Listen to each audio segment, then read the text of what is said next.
Hello, welcome back. This is Craig talking about the magic wand today in Photoshop.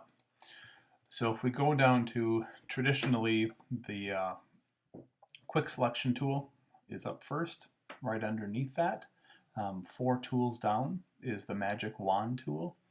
This is a pretty old tool in Photoshop. It's been around a lot longer than the quick selection tool. So what the magic wand tool does is it selects areas that are similar. So let's zoom in here on the Oscar Mayer logo. Let's say I wanted to select the red with the magic wand tool. What I would do is just click once in the red, and you will see that it makes a selection, puts the marching ants around the red area. What happened here is you notice it didn't select all the red. Well, that's because it is only selecting, if I zoom in really close here, you can see that there are lots of different reds in here. So I have my tolerance set on 10. I purposefully set it lower so that it wouldn't select all of this red. So Command D to remove our selection. If I go around here and click again, and now I'm going to hold my Shift key down, notice that on the magic wand tool you get a little plus. I'm going to click again, click again.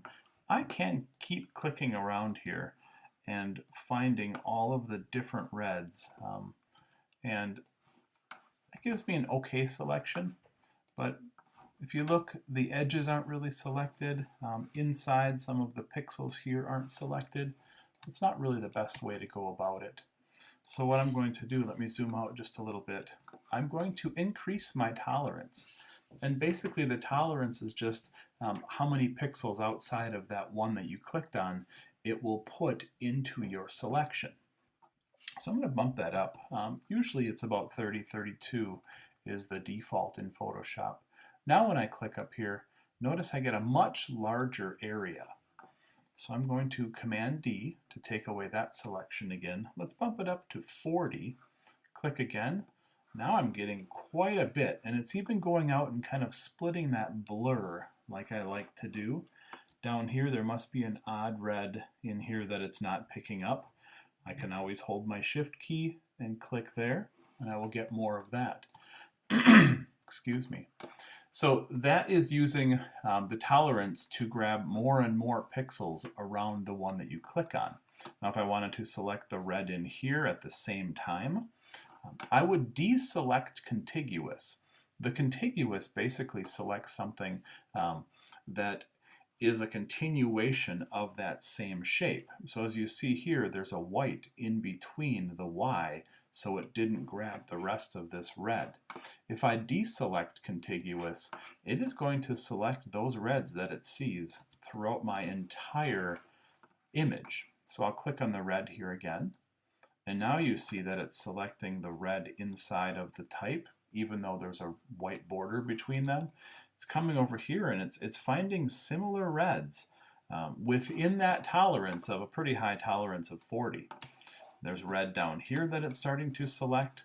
So this can be kind of a mess. I will Command D to get out of that, release my selection. And let's drop our tolerance back down to about 30.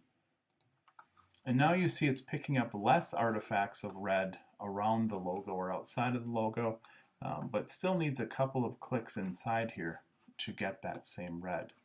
Now what I could do is I could go outside and I could deselect all of this other red if I wanted to.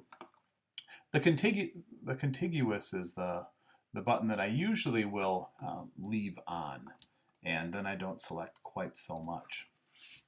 So that is the magic wand tool, something pretty powerful.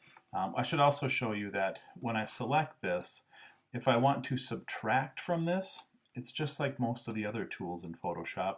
I hold my Option key down, and that will give me the little minus sign next to my tool icon, and I can reduce my selection by certain reds if I just click and get rid of those.